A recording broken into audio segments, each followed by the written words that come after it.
प्रश्नावली 3.5 का 10th class का जो है प्रश्न का क्या लिखा है हेडलाइन में, निम्न रैखिक समीकरणों के युग्मों में से किसका एक अद्वितीय हल है। किसका एक जिसका कोई हल नहीं है या किसके अपरिमित रूप से अनेक हल हैं। अद्वितीय हल की स्थिति में अद्वितीय हल की स्थिति में हो तो उसे बीजगणित विधि से ज्ञात करें।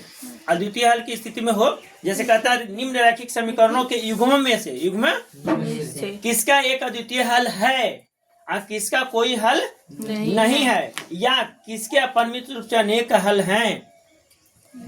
अद्वितीय हल की स्थिति में अगर हो तो उसे बीजगणित विधि से हल करें। तो तुमको हेडलाइन पढ़ दिए। ये पहला 3.5 के पहला जो एनसीईआरटी बुक है, एनसीईआरटी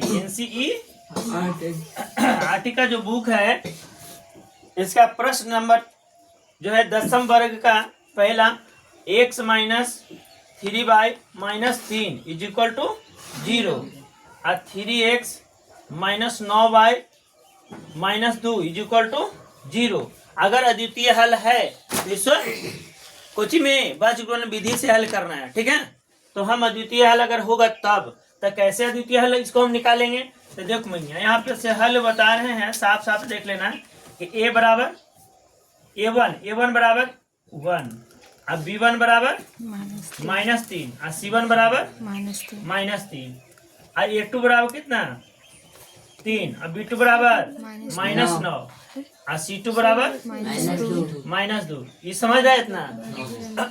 अब देखो सूत्र होता है a1 बटा a2 बराबर b1 बटा b2 बराबर c1 बटा। ये समझ में आया। इसमें कोई अभी हल नहीं है कि कौन सा हल है, यह सिर्फ सूत्र है इसका पहचानने का। तो a1 का मान कितना है 1 बटा 3 बराबर -3 बटा -9 बराबर -3 बटा 2 और 3 दूनी 6। अब बताओ ये 1 बटा 3 है बराबर 3 तिहाई 9 होगा बाबू, 1 बटा 3 है ना, बराबर कितना है 3 बटा 2। अब बताओ ये मैच कर रहा है तो कौन सा ये हल है। कोई हल नहीं अब बताओ कि ये हल कर सकते हैं हम, हल नहीं कर सकते हैं। कोई हल नहीं कर दिया तो कोई हल नहीं होगा तो इसको हल किसी प्रकार से हल नहीं कर सकते हैं। और सिर्फ अद्वितीय हल अगर आएगा तब उसको हम हल कर सकते हैं बीजगणित विधि से। समझ में आ गया। तब बीजगणित विधि अगर आएगा अद्वितीय हल तो हम आगे नेक्स्ट हम बताएंगे। ठीक है, चलो दिखाओ। देखो 3.5 के दूसरा जो क्वेश्चन है तो 2x प्लस y बराबर 5 और कितना है 3x प्लस 2y बराबर 8। a1 का मान लिखो, a1 का मान हल कर रहे हैं यहाँ से। तो देखो a1 का मान कितना है 2, b1 का 1 और c1 का 5 और a2 का 3 और b2 का 2 और c2 का 8। ये सब लिखने आता है कि नहीं आता? अरे आता है ना। अच्छा, अब इसको कर रहे हैं कि a1 बटा a2 इसे लिखा हुआ है, अब b1 बटा b2 बराबर c1 बटा c2। ऐसे लिखने आता है कि नहीं आता है? चलो, तो ऐसे लिखने आता है। तो a1 का मान कितना है 2 बटा 3 आई हो गया 1 बटा 2 बराबर 5 बटा 8। ये इससे मैच कर रहा है। देखो तो 2 बटा 3 और 1 बटा 2 है ना। तो इसको क्या लिखेंगे नॉट इक्वल टू। क्या नॉट इक्वल टू जब हो गया तो समझो कि ये अद्वितीय हल हो गया। क्या हो गया? अद्वितीय हल। समझ गया ना, अद्वितीय हल। अद्वितीय हल हो गया तो इसको हम बीजगणित विधि से हल करेंगे। बीजगणित विधि से हल करेंगे। तो देखो बीजगणित विधि,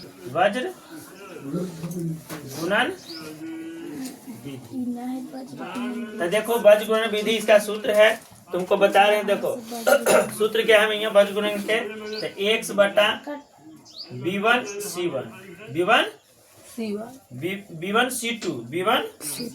c2 माइनस b2 c1 बराबर y बटा क्या हो जाएगा c1 a2 minus C2A1 C2 A1 A1 बराबर 1 बटा कितना हो जाएगा A1 B1 ना B2 A1 B2 minus A2 B1 A2 B1 B1 यही ना है।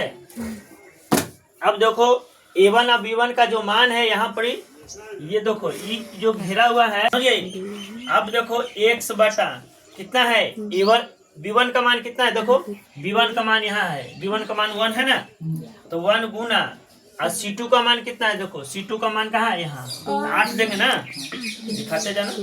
अब B2 का मान कितना है देखो B2 का मान 2 है ना तो 2 देंगे और C1 का मान कितना है देखो C1 का मान 5 है बराबर y बटा C1 का मान कितना है 5 C1 का मान 5 और A2 का मान कितना है 3 माइनस C2 का मान कितना है 8 कितना है 8 और A1 का मान कितना है 2 ये हो गया बराबर 1 बटा A1 का मान कितना है 2 अच्छा B2 का मान कितना है 2 माइनस A2 का मान कितना है 3 अब B1 का मान कितना है 1 ये हो गया कंप्लीट।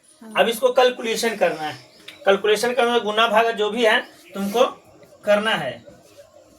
ये हो गया 8 है क्या 8 हो गया अब 5 दूनी 10 बराबर y बटा 5 तिहाई 15 माइनस 8 दूनी 16 बराबर 1 बटा 2 दूनी 4 3 के 3। अब बताओ बाबू x बटा 8 में से 10 जाएगा माइनस 2 आएगा हैं। अब y बटा कितना है 15 में से 16 जाएगा तो -1 बराबर ये कितना आएगा 4 में से 3 जाएगा तो 1 आएगा। अब देखो इससे कॉम्बिनेशन होगा तो x बटा -2 x बटा बटा 1 तो x बराबर कितना आ गया -2 आ गया। अब ये हो गया y बटा -1 बराबर 1 तो y बराबर कितना हो जाएगा -1 ठीक है। तो x का मान -2 और y का मान -1। आंसर देख लो अद्वितीय हल के माध्यम से ये माइनस में नहीं देता है सर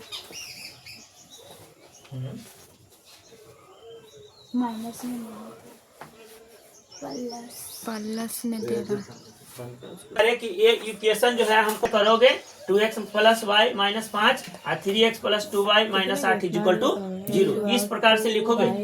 इस फॉर्म में तो इस फॉर्म में बदल दो तब तुम्हारा बच प्लस और माइनस का जो क्रिया है वो बिल्कुल सही आएगा आंसर में। चलो हम इस पर थोड़ा सा विचार करते हैं। तो यहाँ देख लो 8 में माइनस धर दिए 8 और 5 में माइनस हम धरे खाली सिर्फ -5 और -8 में यही अंतर है। तो देख लो यहाँ क्या हो गया -8 ये +10 हो गया ना बाबू। अब यहाँ पर 5 थी आई 15 तो 5 है माइनस में ना तो 5 थी आई 15। अब ये हो गया कुछ माइनस है तो माइनस प्लस समझ में आ गया क्लियर हो गया। अब तो नहीं है अब ना कहीं है। अब तो देख लो यहाँ पे देख लो जरा 10 में से 8 जाते तो कितना आता है 2 माइनस हट गया ना माइनस हटा कि नहीं हटा। तो अब देखो 16 में से 15 जाते तो कितना आता है अब हट गया माइनस। अब क्लियर हो गया ना। वहां बताएं जैसे यहाँ हट गया हटा कि नहीं हटा तो वही रीजन है को माइनस में ई कटी लिखना पड़ेगा तब तुमको सही आंसर मिल पाएगा। तो x बराबर कितना आ गया +2 y बराबर कितना आ गया 1 आ गया आंसर कि नहीं आ गया। तो x का मान हो गया 2 और y का मान हो गया 1 यही तुम्हारा उत्तर हो गया। समझ में आ गया।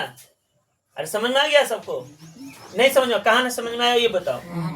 यहाँ पर x बटे -8 लिखे ना यहाँ पर -5 लिखे ना तो -8 और -5 पहले था प्लस में क्यों क्योंकि यहाँ पे हम यहाँ इस तरफ में दिए हुए थे ये था LHS में ला करके RHS में है LHS में लाना था तब जाके तुम्हारा आंसर सही माइनस में है कि नहीं प्लस में है कि नहीं इधर RHS में इधर लाए तो माइनस में हो गया ये भी माइनस में हो गया। तो यही चीज -5 और -8 में पहले जो हम आंसर मिलाए थे -2 और यहाँ पे -1 लाए थे कि ना तो आंसर वो क्लियर नहीं हो पाया था। तो अब जो है -8 और -5 यहाँ कर दिए तो क्या हो गया देखो 8 है क्या 8 हो गया माइनस में आई 5 दूनी और माइनस तो यहाँ प्लस लिख दिए क्लियर हो गया। y बटा क्या है -5 है, वहाँ पे -5 है, तो -5 दिया ही, 15 तो -15 लिख दिए। अब यहाँ पे -8 है ही, -8 तो माइनस माइनस प्लस, तो +16 लिख दिए। तो 16 में से 15 देते कितना आते? एक आएगा ना। क्लियर हो गया। अब इसमें कुछ इंटरफेयर नहीं करना है, ये तो वही छोड़ देना, क्योंकि इसमें 8 और 5 का कोई परिवेश नहीं है, इसीलिए। समझ में आ गया? क्लियर हो गया? चलो थैंक यू। देखो बाबू, दूसरा के पहला 107.3.5 के दूसरा के पहला है, पहले ना है। चलो ये क्या कहता है, हेडलाइन थोड़ा सा हम पढ़ देते हैं। ए और बी के किन मानों के लिए निम्नलिखित समीकरणों के युग्म के अपरिमित रूप से अनेक हल हैं। अपरिमित रूप से अनेक हल हैं। थोड़ा सा इधर देखो बाबू, थोड़ा सा बनाना बाद में, लेकिन अभी देख लो, समझ लो। तो 2x + 3y = कितना है? 7। अब है a - b, a minus into x plus a + b into y बराबर क्या हो जाएगा? 3a plus b minus 2। यही ना है क्वेश्चन, देख लो यहाँ पे। अभी खुद से कह दिया है कि अनेक हल हैं। क्या है? क्वेश्चन हेडलाइन खुद का दिया कि अनेक हल हैं, तो यहाँ से हम हल कर लेंगे। यहाँ पे लिख देंगे, खुद लिखेंगे कि अनेक हल, अनेक हल या अनगिनत हल, यही ना। चलो अब यहाँ पे हम चलते हैं। पहले लिख देते हैं A1 का मान 2, B1 का मान 3 और C1 का मान 7। इसको माइनस में अब इसको माइनस में कर देंगे, तो इसको भी सब माइनस में करना पड़ेगा। चलो इससे कोई दिक्कत नहीं है, उतना प्रॉब्लम नहीं। उस प्रॉब्लम करता है बीजगणन विधि में, ठीक है ना। चलो हम नेक्स्ट करते हैं। A2 का मान कितना है? A - b है ना। अब B2 का मान कितना है? A + b। कोई दिक्कत? C2 का मान कितना है? 3a + b - ठीक है। तो इसका सूत्र होता है A1/A2 = B1/B2 = C1/C2 है। B1 नहीं लिखे हैं? B1 नहीं लिखे हैं? नीचे अच्छा B1 नहीं लिखा, कोई दिक्कत नहीं है। अब B2 है तो B1 भी होगा। चलो ठीक है। A1 का मान कितना है? 2। अब A2 का मान A - b। अच्छा B1 के बटा A + b और कितना हो जाएगा? 3a + b -2। देखो सबसे पहले तो हम करेंगे इसमें से संबंध, इसमें से सबसे पहले, ठीक है। क्योंकि अनगिनत हल है, किसी से भी कर सकते, कोई दिक्कत नहीं। इसको इससे से कर सकते, इसको इससे से कर सकते, इसको से भी कर सकते हैं, क्योंकि अनगिनत हल में सब बराबर होते हैं। बराबर होते कि ना, किसी से भी कॉम्बिनेशन कर सकते हैं, कोई दिक्कत नहीं ना समझने में।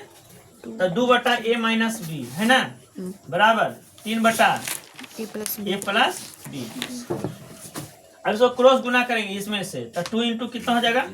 A + b बराबर 3 इंटू क्या हो जाएगा? A - b। अब बताओ बाबू, 2a हो गया प्लस 2b हो गया, ये हो गया 3a - 3b। अच्छा अब हो गया 2a, इधर से आएगा 3 माइनस में 2b, सब को ले चलो इधर 3a प्लस 3b ना, बराबर 0। अब 2a और 3a तो कितना हो जाएगा? माइनस है और 2b और प्लस 3b तो प्लस में है, तो 3 और 2 5 बराबर समीकरण 1। कोई दिक्कत?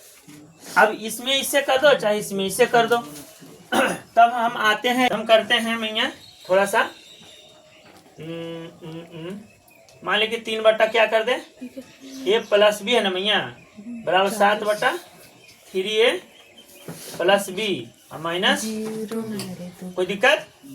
तो कोई दिक्कत समझने में है ना। चलो अभी बोल दो, समझने के लिए है तो देखो इसमें से गुना करें, इसमें से गुना करें, तो 7 इंटू A + b और 3 इंटू 3a + b - 2। कोई दिक्कत? कितना हो जाएगा? 7a + 7b आ जाएगा 3 × 9 प्लस 3b और 3 दूनी 6। कोई दिक्कत? तो 7a + 7b सबको इधर ले चल जाओ, सबके नहीं, सिर्फ 100 छोड़ा कर सब इधर ले चल जाओ। तो 9a और -3b बराबर 6। कोई दिक्कत नहीं ना? तो 7 ए है, आया है 9 ए है ना? तो माइनस क्या हो जाएगा? 2 है ना? 7 और 2 9। अभी प्लस में है 7 भी, आई माइनस में 3 भी, तो कितना हो जाएगा? 7 में से 3 जाएगा 4 भी बराबर -6। कोई दिक्कत?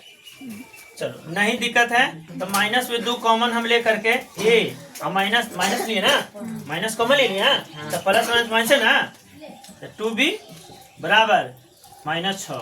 अभी माइनस पहले काट दो, 3 दूनी 6। A minus 2b is equal to कितना होगा? 3। समझ में आ गया? चलो अब समीकरण 1 और 2 से करेंगे। समीकरण 1 और 2 से तो क्या हो जाएगा? क्या हो जाएगा? माइनस ए प्लस 5b बराबर 0। आई हो जाएगा ए माइनस 2b इक्वल टू 3 ना? हाँ। चलो अब इसको काट दो, माइनस है प्लस है माइनस है तो क्या तक कितना हो जाएगा? माइनस प्लस ऐसे काट दो। माइनस प्लस ऐसे काट दो, ठीक है? तो कितना हो जाएगा? 5 और 2 7 बी, ऐसे कितना हो जाएगा? 3। क्या हो जाएगा? 3। तब बी बराबर कितना आ गया? 3/7। 3/7 7 के तो माइनस है? 5 और 2 प्लस 7 में है वो माइनस में। तो प्लस माइनस क्या हो जाएगा? प्लस माइनस जुटेगा ना, यानी कि 3 हो जाएगा, सॉरी घटेगा ना, तो कितना हो जाएगा?